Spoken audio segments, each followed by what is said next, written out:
Здравствуйте, друзья мои. Очень хорошо, что вы пришли. Располагайтесь поудобнее, одевайте наушники и слушайте. Сегодня мы читаем рассказ Пола Андерсона «Я утопия». Give with nothing. Танские слова, вырвавшиеся из динамика, застали Езона врасплох. Хотя он предвидел, что услышит их именно сейчас, но не успел еще стихнуть рев геликоптера, пронесшегося над самыми верхушками деревьев. «Кто ты?» — спросил голос. Язон Филипп посмотрел сквозь прозрачный верх кузова автомобиля. Над его головой, между двух неровных стен елового леса, растущего по обе стороны дороги, тянулась голубая полоса неба. На корпусе военного геликоптера играло солнце. Язон почувствовал, как холодный пот проступает под мышками и стекает по ребрам. Только не впадать в панику.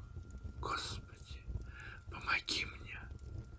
Призыв о помощи к Богу был всего лишь кодовой фразой, освященной многолетними тренировками.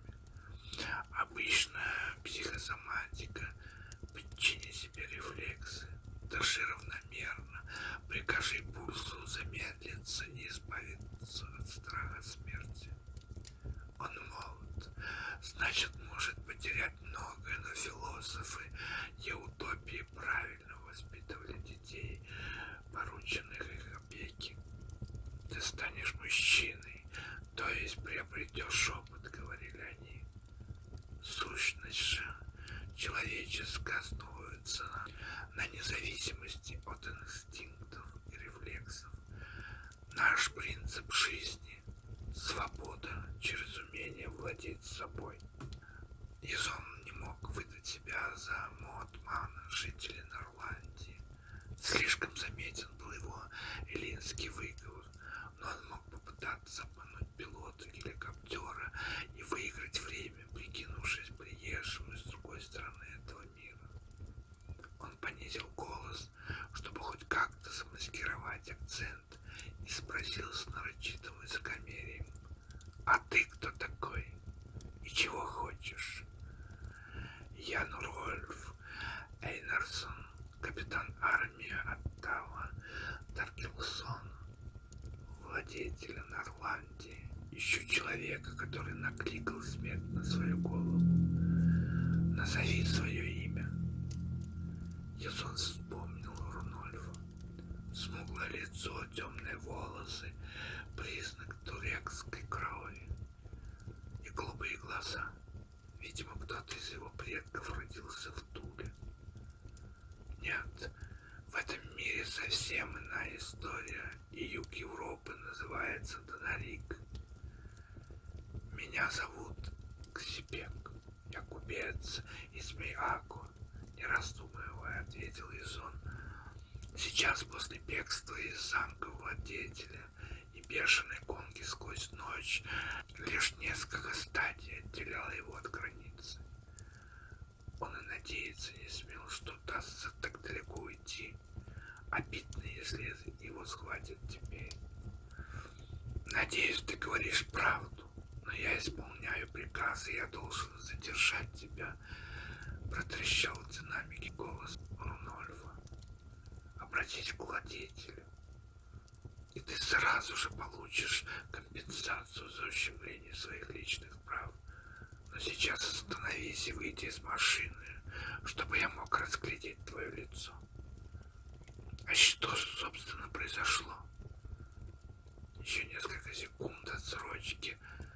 «У нас в Варнике гостил человек из Старой Земли, из Европы», — привычно перевел Язон. «Оттар Таркелсон необычайно сердечно принял его. Но этот негодяй отважился на поступок, который можно искупить только смертью. И вместо того, чтобы принять вызов Оттара, он украл автомобиль такой же марки, как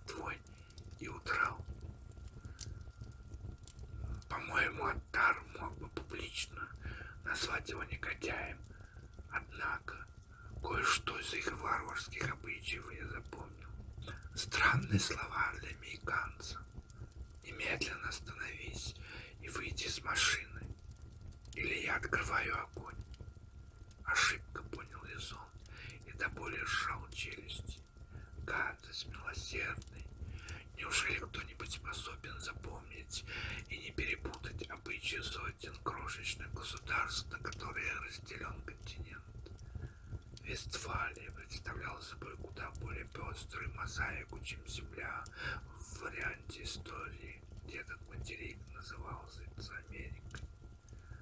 Ладно, подумал он, вот и представился случай проверить, какие у него шансы вернуться и в Америку, и в Еутопию. Хорошо, сказал Язон, у меня нет выбора, но можешь не сомневаться, я потребую компенсацию за оскорбление. Он тормозил максимально плавно. Граница приближалась с каждым оборотом колеса.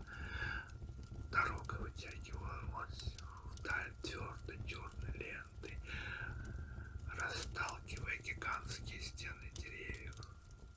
Он понятия не имел, таксировали ли их когда-нибудь.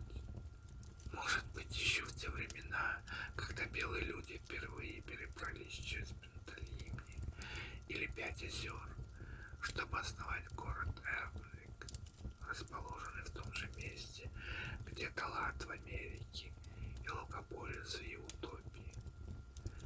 Некогда Норландия простиралась далеко за страной озер, но после войн с дакотами и мадьярами ее территория уменьшилась. Постепенное расширение торговых связей позволило жителям освоить глубинные районы, богатые дичью.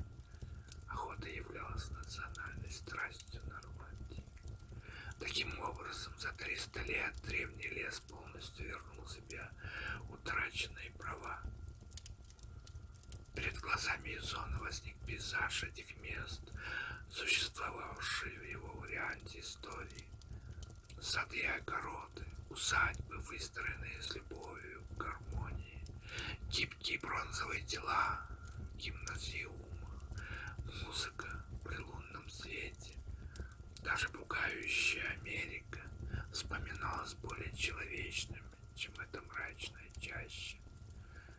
Но образ Еутопии лишь отголосок реальности, затерянный в многоликих измерениях пространства времени. Сейчас и здесь он один, а над головой его кружит смерть. Перестань оплакивать себя, ты идиот. Береги энергию, если хочешь выжить.